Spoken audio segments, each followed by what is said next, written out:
जय जगन्नाथ बंधुगण आज गोटे बेस्ट एक्सपीरियंस आपण सहित मु शेयर करिया जाउछि।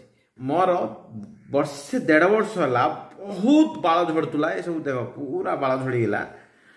लास्ट रे मोर गोटे सांग मते कहला सांग माने मो सांगर स्त्री कहला भाई तुम बाल झड़ुची कि हाँ बाल झड़ुची छाड़ रे बुढ़ा कालू कौन आमती बोली मु कहली।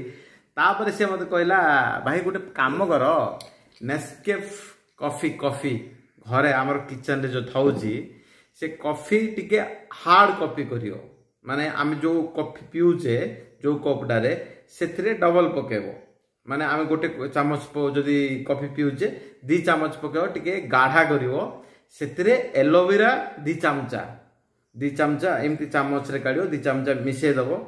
फास्ट रे कॉफीटा करियो गरम कॉफी तापर से ठंडा करियो ठंडा करिकी सेथिरे एलोवेरा टा मिसे दबो मिसे ठंडा करिवो फ्रिज रे रखियोनी। ठंडा हैला परे बाल रे टिके एमती पूरा चमो को धरिकी टिके मसाज कर दबो बुझिला।